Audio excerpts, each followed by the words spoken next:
Hey guys. So I'm going to take a little look into your spiritual journey for May. This will be for Capricorn, Sun, Moon, Rising, and Venus placements.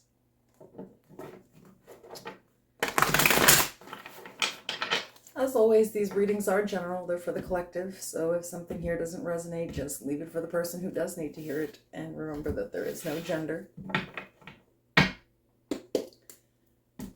I will take a look at your current energy. We'll see what the challenge is ahead for May. Take a look at the most likely outcome if you can overcome the challenge. And we'll pull some advice on how to do that.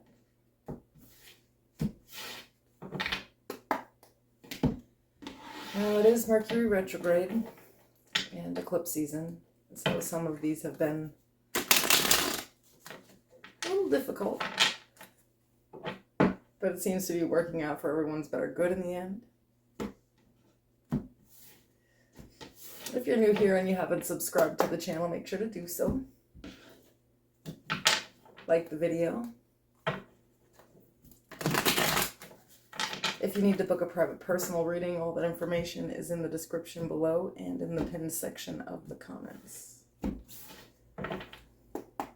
So I'm just going to shuffle all this out, pull everything, and then we will go over it all.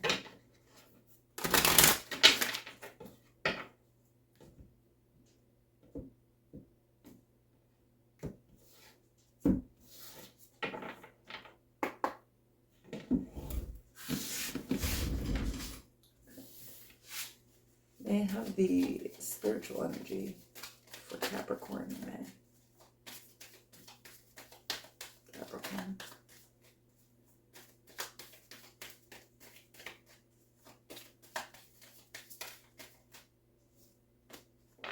Thank you.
So the overall energy here is resilient. Stay strong as evergreen trees, and it's time to take action.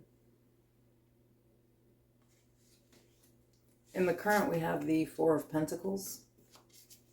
This is clarified by the Knight of Swords and the Star. The Four of Pentacles and the Four of Cups. 444.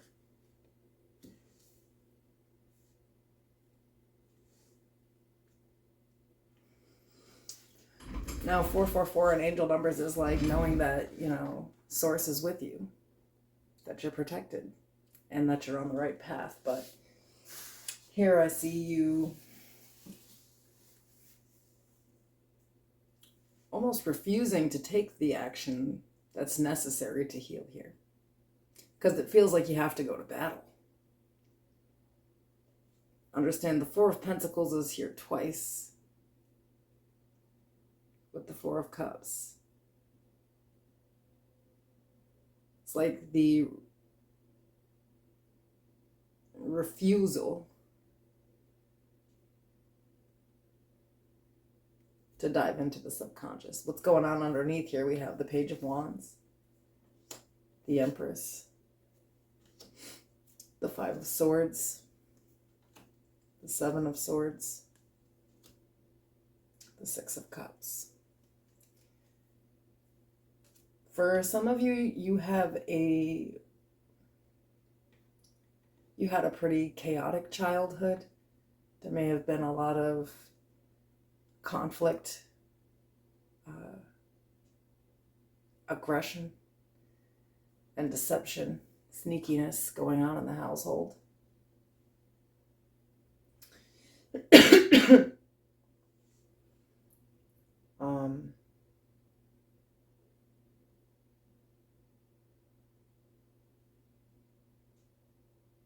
I don't know if this was, I just feel like you grew up and everything that you learned about yourself was a lie. A lot of it has to do with this maternal figure.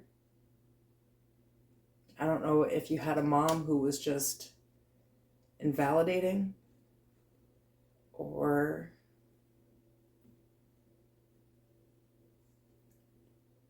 if perhaps this, you just grew up in, in a single parent household and there seemed to be like a lot of chaos. I'm not really sure there.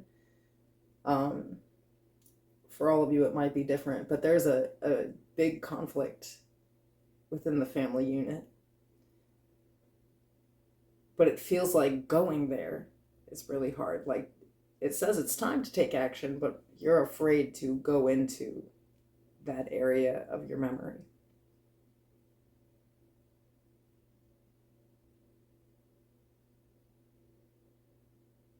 It's almost like a refusal to do so. So something chaotic and traumatic here, probably. The challenge is the Page of Swords. It's clarified by the Ace of Cups and the Six of Wands. The Ace of Cups for a second time. Interesting how you keep pulling doubles out to clarify. And the Five of Wands.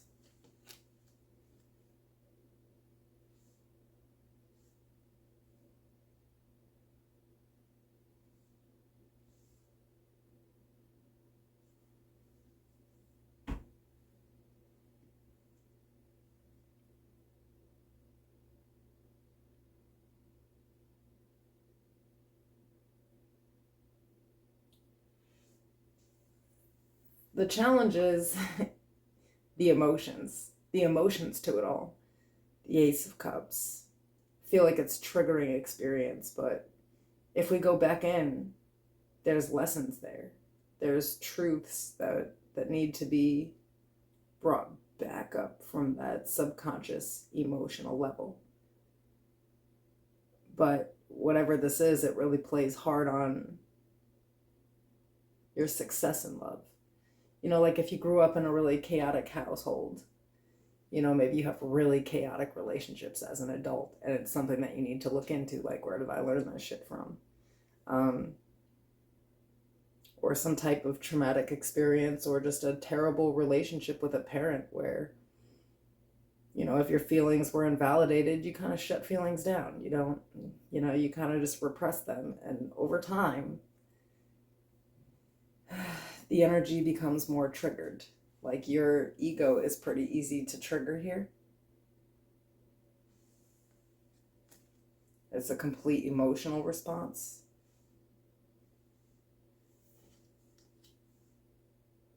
If you can overcome that, though, if you can take the lesson from it, if you can go back in, the overall energy is justice. It's clarified by the Ace of Pentacles and the Six of Pentacles. The Three of Pentacles and the Page of Cups. Sorry, the Three of Swords and the Page of Cups. Pentacles. I mean, if you can dig back into this, it's traumatic for somebody. It's like a deep emotional trigger. So whatever went on is painful to look at. But if you can, on the other side of it, I feel like you kind of find your self-worth. It's like, maybe I need connections that are validating. I keep choosing people that aren't, and this is why, right? And it's like, even though you could get hurt, deciding to open your heart back up, to be vulnerable again, to trust people again.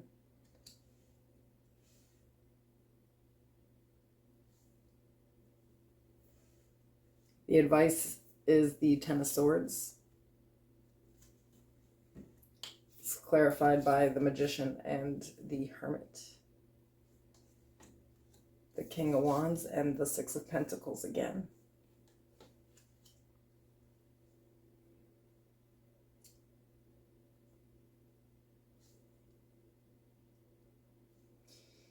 The advice is to put an end to your suffering. The only way to do this, to move forward, to get to that peace that you want, is to go within. Because I feel like, again, you know, for somebody, they had a very invalidating mother. You know, I wouldn't go as far as, you know, like saying somebody's mom was mean or something. But, you know, if your mom had a mental health issue, or had to work all the time, or had addiction, something like that, where they just weren't really readily available to validate a child. These type of things happen. But on the other side of this, it's like you drop the insecurity, because I feel like that's where it came from. Like this idea that you can't trust people, that all people are chaotic, that, you know, you just kind of got to deal with the crazies. You'll find validating relationships, but it starts in self-validation. And in order to get to self-validating, we need to look into whatever the situation is. For most of you, it is with specifically a maternal figure and sort of a chaotic household. Like someone's walking around with their inner child just still wounded. And in the month of May, it's just going to come to the surface and you'll be able to release it. That's what I have for you. I'll see you soon.